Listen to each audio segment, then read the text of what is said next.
Kamouraska vous accueille avec sa signature paysagère qui lui est propre.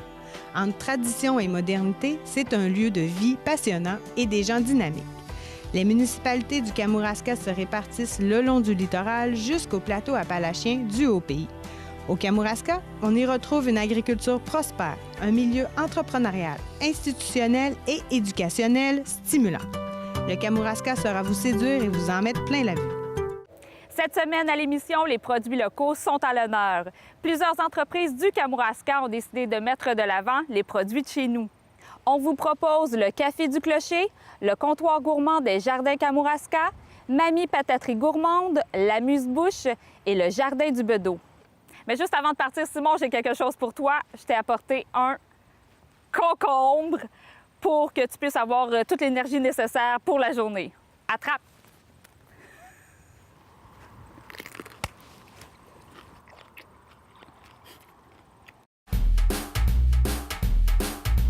J'étais venu en touriste, mais je n'avais pas calculé le risque, celui de tomber en amour. Oh, Kamour, amour, amour, Kamouraska. Oh, Kamour, amour, amour, Kamouraska.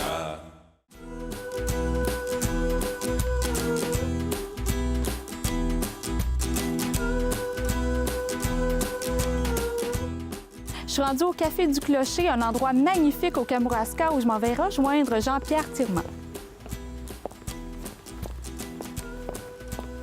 Bonjour Jean-Pierre. Bonjour, comment ça va? Ça va très bien, on se donne la bise. Bienvenue au Café du Clocher. Bien, merci de m'accueillir, je m'assois ici. Ben oui, sans problème. C'est vraiment un endroit magnifique ici, là. Ben, merci beaucoup. C'est vraiment chanceux. Oui, c'est vrai. Je suis vraiment chanceux d'être ici. Depuis 12 ans déjà que je suis propriétaire du Café du Clocher à Kamouraska.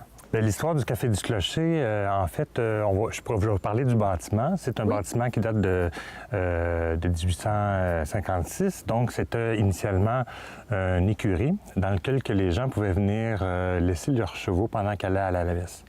Donc, à ce moment-là, les chevaux pouvaient être brossés, nourris, entretenus au chaud. Ensuite, les gens pouvaient venir le reprendre pour retourner à la maison. Donc, initialement, ce bâtiment-là servait à ça. Ensuite, il y a eu une première propriétaire qui s'appelle Hélène Hulot du Nouveau-Brunswick, qui est venue c'est une artiste peintre, a voulu faire un café d'artiste.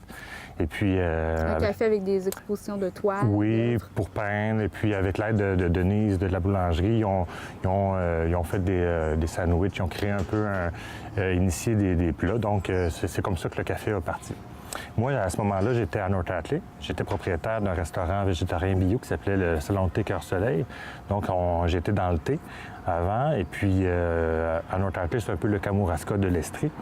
Et puis, ensuite, quand je suis revenu à la région, vu que je suis né à la Pocatière, le café était à vendre. Hélène recherchait une relève, donc j'en ai profité pour reprendre la relève. Et puis, donc, c'est à partir de là que moi, j'ai rajouté des choses dans le menu, toujours en gardant la mission de mettre à table les produits de la région. Et si on parle de votre menu, qu'est-ce qu'on retrouve au Café du Clocher? Oui, café, hein, j'imagine. Oui, le café de la Bourrerie de l'Est, évidemment. Et puis, bien, c'est sûr que la mission, c'est de mettre à table les produits de la région. Donc, tout le menu est bâti à partir de producteurs du Kamouraska. Du Kamouraska spécifiquement? Du Kamouraska, on a aussi les gâteries de l'Ami qui nous vont nous faire des pâtés mexicains. Okay. De Saint-Jean-Port-Joli. Et puis, donc, on va avoir, par exemple, tout est parti un peu avec les pêcheries Ouellette. Ils ont des poissons fumés, de l'anguille fumée, ils ont des mérines. Donc, on fait une assiette de dégustation de produits fumés ici à Kamouraska, ce qui fait que les visiteurs peuvent goûter un peu comme une assiette de dégustation, dans le fond. Et après, ils peuvent aller chercher plus en vrac des produits dans la poissonnerie. C'est vraiment un bon partenariat. On fait la même chose avec la boulangerie Niemen, avec l'agneau de la niellerie. On a ensuite les jambons de la boucherie Rossignol. On fait nos quiches. Ensuite, on a les bagels de Saint-Simon, qui est un petit peu plus loin vers Rimouski. Donc, voilà. On a aussi des tisanes que moi, j'ai ramenées de ma première amour, là, de mon salon de thé à North-Atlee. Et si on parle de la clientèle ici, est-ce que c'est des personnes qui sont seulement dans le Kamouraska ou vous attirez une plus large clientèle? Bien, c'est une bonne question. Ironiquement, c'est des produits d'ici, comme par exemple l'anguille. Bien, les gens d'ici ont peur un peu d'y goûter. Donc, c'est sûr. Pourtant, c'est tellement bon. C'est très bon, surtout l'anguille fumée là, sur le bagel. Donc, c'est vraiment les gens, je dirais, les visiteurs qui ont le goût de s'ouvrir à goûter d'autres choses. Donc, c'est sûr que je dirais 80 de notre clientèle est vraiment Québec, Montréal et des alentours. Le Rivière-du-Loup, de plus en plus. Je dirais que la clientèle locale, il y en a un petit peu, mais c'est pas, ça ne représente pas une majorité. Vous parlez de gens qui proviennent de Québec et Montréal. Est-ce que c'est à cause de votre popularité qu'ils connaissent l'endroit ou c'est parce qu'ils sont en visite, ils traversent le Kamouraska et ils vous trouvent tout simplement et ils décident d'arrêter? C'est un peu de tout ça. On est depuis 2004, on est dans les guides du routard, le guide Ulysse, on est dans les guides européens. C'est ce qui fait qu'il y en a beaucoup d'Européens qui viennent ici comme destination. Ensuite, évidemment, bien, les gens, en venant à Kamouraska, visiter Kamouraska, ils ont découvert le Café du Clocher. Ils ont bu un bon café, ils ont découvert le jardin, la terrasse qui est dans le jardin fleuri. Donc, les gens ont aimé ça, ils veulent revenir en parler. C'est un peu comme ça qu'on s'est fait connaître. Là. Et en terminant, on ne peut pas passer à côté, Jean-Pierre, de mentionner que vous avez le Café du Clocher à Rivière-du-Loup, qui est ouvert depuis à peu près 1 an, si je ne me trompe pas. Oui, en fait, le Café du Clocher à Rivière-du-Loup, c'est un café qui s'appelait initialement le Café de la Brûlerie de l'Est. Et puis moi, quand j'ai repris l'entreprise La Brûlerie de l'Est, il y a 3 ans, quand j'ai repris le café, j'ai fait un Café du Clocher là. Et puis, donc, pour faire un clin d'œil au Café du Clocher à Kamouraska. Et puis, bien maintenant, c'est Stéphane et Sophie qui en sont les propriétaires et qui le gèrent. Et puis, on travaille fort ensemble pour garder la qualité du café et des produits. Et j'imagine que c'est le même menu qu'on retrouve à Rivière-du-Loup? Sensiblement. En fait, le menu respecte la même mission, mettre à table des produits de la région, avoir des produits santé. Mais le menu est un peu varié, donc au goût de Sophie, qui se trouve être la cuisinière propriétaire.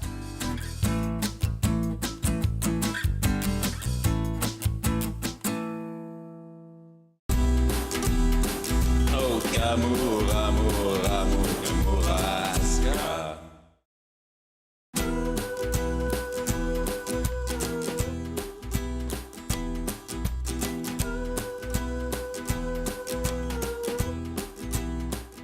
Toujours dans la thématique des produits locaux, je suis rendue au comptoir gourmand des Jardins Kamouraska pour rencontrer Caroline Cyr. Mais juste avant, je vais prendre une petite lichette.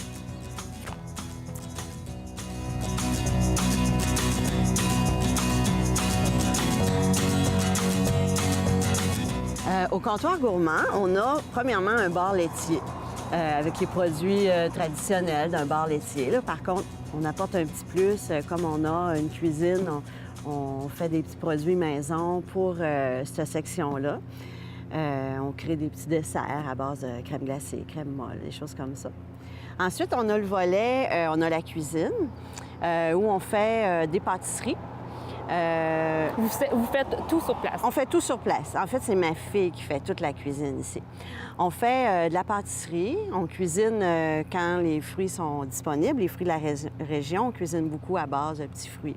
De la cuisine, des desserts traditionnels québécois, mais avec une touche toujours personnelle. Ensuite, on a le volet salé, où là, on fait l'introduction de nos légumes dans les recettes. Puis le style de notre cuisine, c'est plus des lunchs. Lunch à apporter ou à manger sur place. Puis cette année aussi, ma fille a commencé la production de pain de ménage. C'était une demande qu'on avait. Alors, on a répondu à cette demande-là. Oui. Vous n'avez pas seulement un comptoir, mais vous avez aussi d'autres comptoirs un peu partout, 2 autres comptoirs dans d'autres municipalités? Bien, en fait, on a 2 entreprises, là, qui est la première, qui existe depuis quand même plus d'une quinzaine d'années. C'est les Jardins Kamouraska, où on fait la production de légumes en serre et la distribution dans nos points de vente de fruits et de légumes locaux uniquement. Situé à Saint-Pascal, hein? Oui, notre lieu de production est à Saint-Pascal. Par le fait même, on a 2 kiosques de vente, un à Saint-Pascal, puis un nouveau cette année à Saint-Alexandre. J'ai des points de vente à Rivière-du-Loup avec la fraisière Lebel, avec qui revend mes légumes en ville et moi, je revends leurs fruits dans la région. Justement, ici. vous procurez ces fraises à eux. Oui, tous leurs petits fruits. J'ai un point de vente à la ferme Cybelle à la Pocatière.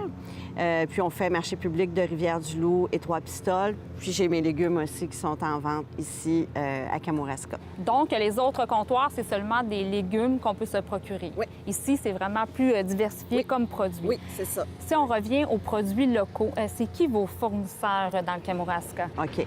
En fait, si je pense à... Bon, les légumes, c'est sûr que c'est les nous, vôtres. principalement. Par contre, je fais affaire avec un producteur de pommes de terre, un producteur de maïs, de carottes, puis la fraisière Lebel aussi au niveau des petits fruits. Ensuite, j'ai Fou du cochon, que j'utilise la saucisse dans mes tartes aux légumes et saucisses. Et puis là, cette année, j'ai aussi la ferme Arbour qui font l'élevage du chevreau de lait. Alors, on a commencé là, justement à faire nos tartes aux saucisses aussi avec la saucisse de la ferme Arbour de Kamouraska. Ensuite, je revends un peu de produits, miel, confiture, et puis des conserves d'amis producteurs dans la région qu'on utilise aussi dans nos recettes. Ensuite, bien, c'est sûr que tous les fournisseurs qu'on peut avoir dans la région, là, on fait affaire avec eux. Là, si je pense à Roland et Frères, la viande à la Pocatière, on essaie vraiment de limiter là, nos achats dans la région quand c'est possible, là, évidemment. Là. Et quand vous avez décidé de partir là, le comptoir gourmand, est-ce que c'était vraiment votre objectif de prendre des produits d'ici, des produits locaux? Oui. Oui, ça allait de soi. Nous autres, on gagne quand même notre vie avec les légumes depuis plusieurs années. Puis c'est des gens qui ont décidé de faire le choix d'acheter localement qui fait que notre entreprise de légumes fonctionne. Fait que c'était normal. Là, ça allait de soi qu'on utilise le réseau là, de producteurs du coin là, pour ça. Ouais.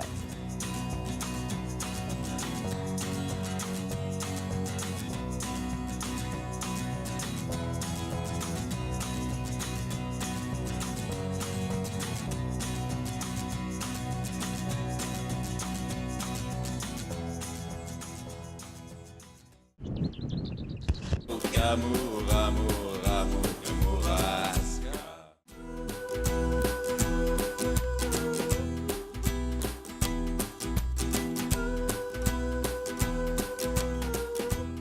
J'ai dépassé un peu les frontières du Kamouraska pour aller rencontrer Valérie Roy de Mamie Pataterie Gourmande à Saint-Roch-des-Aunais. Mais vous allez voir qu'il y a quand même un lien à faire avec le Kamouraska.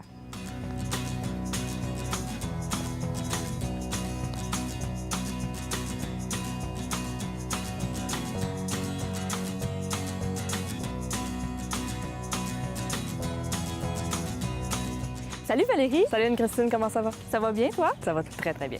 Merci de m'accueillir ici à Saint-Roch-des-Aunais, à Mamie Pataterie Gourmande. Ça me fait un très, très grand plaisir, un très grand honneur de vous avoir avec nous aujourd'hui. Oh, c'est sympathique comme tout. Si on faisait un retour au début, Oui. Comment est né le projet de Mamie Pataterie Gourmande? Oh mon Dieu, voilà 8 ans. Wow, ça fait vraiment déjà... Ça nous retourne Ça va très, vite? très loin, ça va très, très vite. Voilà 8 ans, écoute, Simon et moi, on cherchait un projet. On avait un projet en tête, ouvrir quelque chose avec les produits locaux. On est tous les deux de Montréal. Et puis, on était en Asie, sac à dos. On rencontre quelqu'un qui vient du coin puis il nous dit « Hey, pourquoi t'achètes pas mon resto? » Blablabla, tout ça. Parfait. Et j'avais 3 mois de voyage sac à dos. C'était au début, alors on s'est dit « Ben good. » Fait que tout le long du voyage, du trip, puis en Asie, tu rencontres des petites roulottes, puis tu rencontres aussi des Westphalia ouverts avec le bar, puis toute la patente, puis tout le kit. Fait qu'on s'est mis à dire, OK, Saint-Jean-Port-Joli, cantine du terroir, hamburger, avec les fromages du coin, du bison, blabla, tout ça. On connaissait le coin un petit peu, mais bon, fait qu'on s'est mis à imaginer, puis à partir sur notre trip, et puis voilà. Alors, très, très Mais vacances. tu ne connaissais pas l'endroit, là. Tu viens de Montréal. Oui, mais... T'étais jamais venue ici. Puis mamie, ici, était pas dans notre tête pantoute. OK? Alors, mais et plus tard, on retourne à Montréal, commence à piler des sous. On se fait appeler par Isabelle, la sœur de Simon, qui est maintenant avec nous dans l'équipe. C'est ma gérante à Saint-Roch. Elle me dit, Mamie est à vendre, la cabane. Ça s'appelait déjà Mamie à l'époque. OK. Ben OK, on va aller voir. Casse-croûte, pas sûr, tu sais. Ah, ben finalement, ça s'est fait un week-end, c'était acheté. On est arrivé ici. Coup de foudre? Non. Il y avait beaucoup de travail puis beaucoup d'amour à donner sa cabane. Mais le potentiel était là et c'était à très, très petit budget. Fait qu'on s'est dit, ben go, on va essayer. Si ça marche pas à la fin de l'été, ben on repart à la maison puis on continue la vie qu'on faisait déjà là-bas. Voilà. c'est ça. Et si on parle du menu, tu as parlé de produits d'ici, de produits locaux. Oui.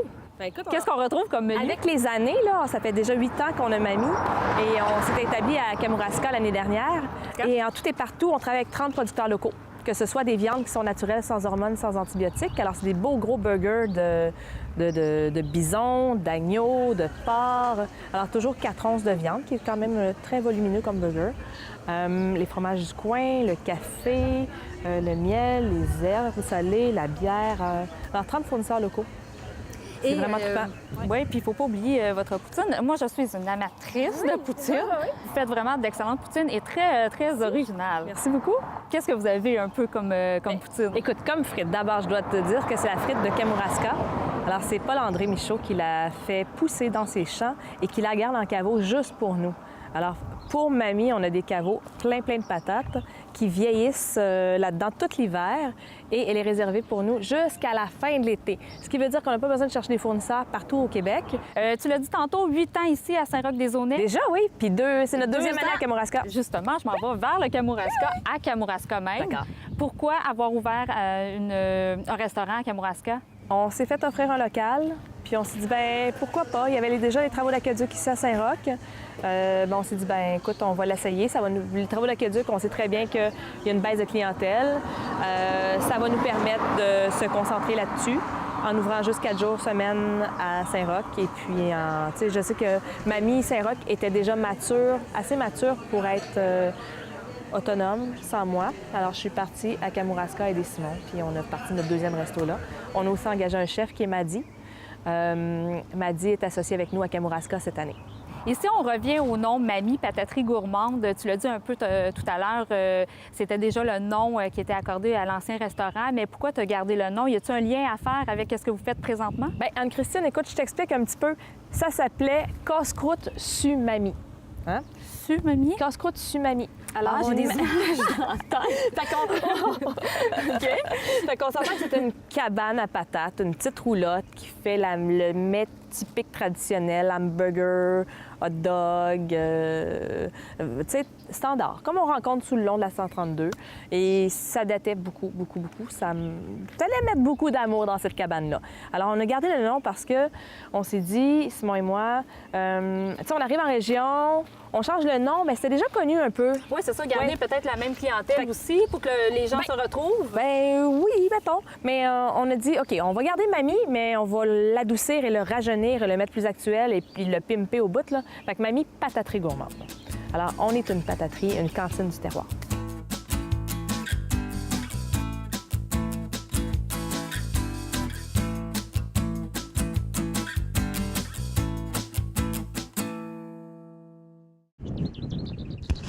Amour, Kamouraska.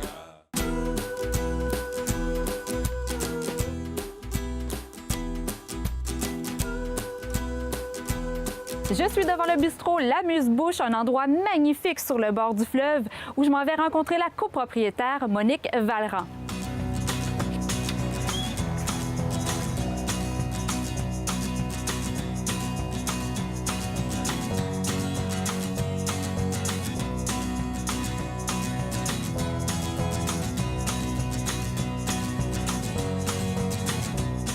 Bonjour Monique. Bonjour. Merci de m'accueillir ici au bistrot l'Amuse-Bouche. Pourquoi bistrot l'Amuse-Bouche? D'où ça vient ça, ce nom-là? La seule partie de votre corps qui habite un palais, c'est votre langue. Donc, je voulais faire un thème autour de... Et amuse-gueule, j'aime pas. On n'en a pas une. Moi, je trouvais qu'on avait une bouche. Et jouer avec les plats, jouer avec le plaisir de la bouffe, ça m'a tenté beaucoup. Alors, l'amuse-bouche est né comme ça. Il y a eu plusieurs noms avant, là, mais c'est l'amuse-bouche qui est resté pour finir. Parfait. Et justement, si on parle du menu, qu'est-ce que vous offrez ici? René, mon partenaire, est moitié espagnol, moitié français. Donc... Puis on a été souvent en voyage là-bas. Donc, l'idée des tapas en Espagne étant... Il y a des tapas pour chaque Espagnol. Donc, nous, on voulait mettre une formule tapas, mais avec les produits du terroir. Donc, c'est des petits plats, mais d'en déguster plusieurs? Oui, mais moi, je trouvais que c'était trop petit parce que le mot tapas, ça veut dire couvercle en espagnol. Ça doit couvrir normalement qu'un verre. Nous, on a décidé d'aller un petit peu plus, d'aller dans la cassolette, qui fait entre 4 et 6 onces. Vous êtes 4 à table, vous prenez chacun 2 tapas, ça vous fait 8 plats à découvrir et à échanger. Notre philosophie, c'est un jeu de plats et d'appétit façon tapas. J'aimais ça plus que juste la tapas, qui demande beaucoup de matériel. Ma cuisine est toute petite, hein? Il faut vraiment jouer des coudes pour essayer de tout... De cuisiner. De cuisiner, puis de fournir à tous les gens. Quand il y a beaucoup de monde, il faut être capable de sortir les plats le plus vite possible. Donc, c'est un peu style tapas, Oui. mais quoi plus spécifiquement comme nourriture, là? Comme plat, qu'est-ce qu'on retrouve? Il y a la salade de pommes, choux rouges et saucisses. C'est frais, c'est croquant. Le gratin de chèvre, c'est une grosse tranche de paillots de chèvre avec une sauce vierge là-dessus. C'est fondant, c'est magnifique. Quand on voit les olives ici, là, c'est vraiment les produits locaux, hein, c'est Oui, ça? c'est OK, ça. parfait. Ou fait par un artisan. D'accord. On a les frites de P.A. Michaud, ici de Kamouraska. Les meilleures frites de toute la galaxie, soyons humbles. C'est ce qu'on me dit, oui, à plusieurs reprises, que c'est les meilleures pommes de terre. Pétanque à la crème dorée, ça aussi, c'est un classique. C'est des vrais petits bonbons. Ensuite, on a les boulettes de veau avec une petite sauce aux olives noires fantastique avec la tome de Kamouraska. On a le carpaccio de bison de Jean-Luc Chouinard qui se découpe avec les yeux. On a le guédille de homard. On a des pogos de merguez faites par un artisan. C'est fou. C'est avec une petite panure de tempura. C'est léger. Ça aussi, c'est... cette année, on a rajouté des pizzas aussi qui sont fabuleuses. Toujours faites par les produits de la région. Non, c'est... C'est important pour vous de prendre les artisans, les producteurs d'ici? Oui. C'était une mission que vous vous êtes donnée au départ? Oui, parce que, il y a 10 ans, avec les saveurs du Bas-Saint-Laurent, avec Madame Lavoie, moi, j'ai été présidente des tables de l'Est du Québec parce que je voulais absolument qu'on offre à notre table au moins 50 de produits locaux, ce qui n'est pas simple en région comme ici. 75 de produits du Québec. Le minimum, c'était ça. Donc, on avait parti une association qui couvrait le Bas-Saint-Laurent et la Gaspésie. Et durant l'hiver, quand on est moins occupé, on se faisait des espèces de petits colloques, si on veut, pour développer des produits comme le saumon qui venait d'une telle région, comme l'agneau du Kamouraska, comme on faisait venir des spécialistes. Et là, avec tous les chefs restaurateurs et producteurs, on se faisait des espèces de petits comités pour mettre en valeur nos produits. Qui vient vous voir ici au bistrot l'Amuse-Bouche? De plus en plus d'habitués. Il y a des gens qui viennent une fois par semaine, c'est leur petit stop, ils viennent faire un tour, ils ont leur table, ils nous appellent, Monique, bon. Et beaucoup de touristes. Des clients fidèles? Oui, oui, oui, oui. Et présentement, à cette période-ci de l'année, c'est les Européens. Hier au soir, on n'avait que des Européens, des Belges, des Français, des Allemands, des Suisses. C'est leur temps présentement. Mais dès que la Saint-Jean-Baptiste va être passée, là, c'est nos coutumiers qui viennent, puis ils viennent manger les frites. En les voyant arriver, on peut déjà passer la commande parce qu'on sait ce qu'ils vont manger. Et qu'est-ce qui revient comme commentaire ici quand on passe chez vous au bistrot l'Amuse-Bouche? Bien, qu'ils vont revenir. Ah non? Ah oui, ah oui, ah oui, ah oui. Ou si je suis de mauvaise humeur, que je sais. Mais ça se peut pas, ça, Monique. Ah oui, ça se peut, ça. Ah oui, des fois, on est comme un petit peu exténué. Ou ils viennent tous en même temps aussi. Ça nous prend un petit peu au dépourvu. Mais autrement, non, non, non. Tout le monde... j'ai une belle équipe de jeunes qui sont fidèles avec nous. On vous invite à venir faire un petit tour. On va vous offrir un petit quelque chose. Merci beaucoup. Merci. Au revoir.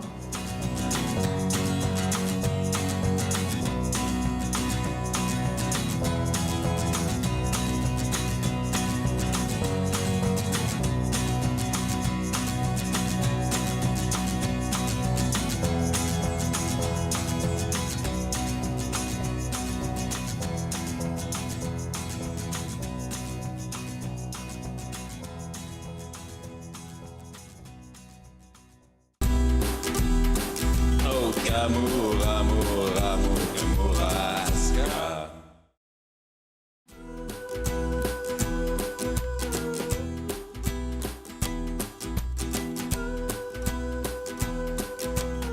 Alors, je suis rendue devant le jardin du Bedeau. Je m'en vais rencontrer Chantal Bernier qui va me parler de ce magasin qui regorge de produits locaux.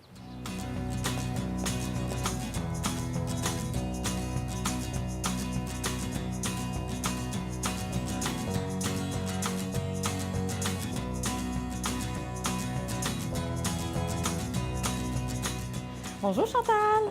Bonjour Anne-Christine. Alors, nous sommes rendus au Jardin du Bedeau. Oui, Tout d'abord, le nom m'intrigue beaucoup. ça Pourquoi intrigue le- plusieurs personnes aussi. Oui, pourquoi le Jardin du Bedeau? En fait, les deux associés qui sont ici au Jardin du Bedeau, il y en a un qui était bedeau à l'église ici à Kamouraska. Fait qu'ils ont pensé, puis Hervé, lui, a travaillé dans les fleurs beaucoup. Fait qu'ils ont pensé de combiner les deux, puis de présenter le Jardin du Bedeau comme petite épicerie avec les produits du jardin, puis divers produits aussi du terroir. Justement, on est ici pour parler des produits locaux. Mais ici, là, au Jardin du Bedeau, vous faites votre propre produit local. Oui. Qu'est-ce que En vous fait, faites comme... On a ici en haut 2 postes de cuisine pour transformer, entre autres, les petits fruits. On fait beaucoup de confitures. On transforme le sureau, qui est un petit fruit de la région.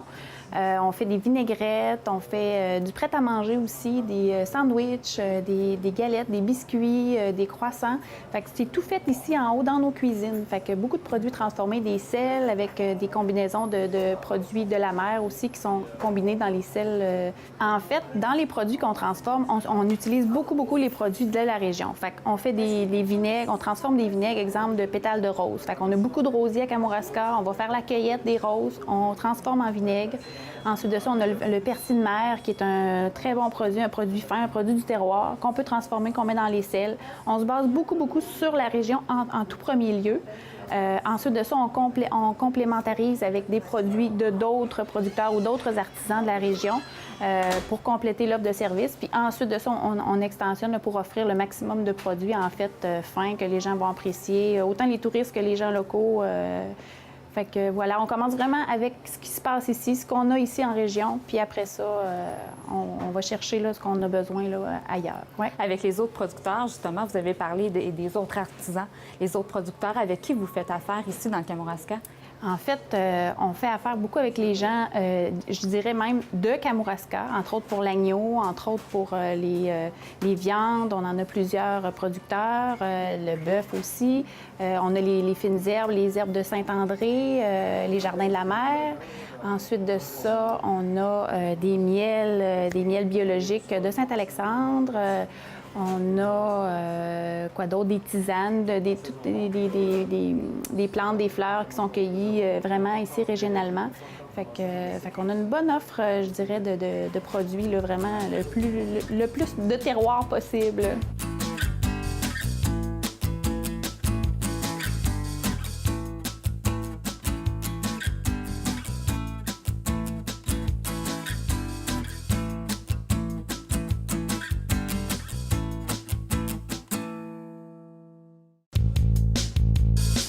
Oh, Kamouraska,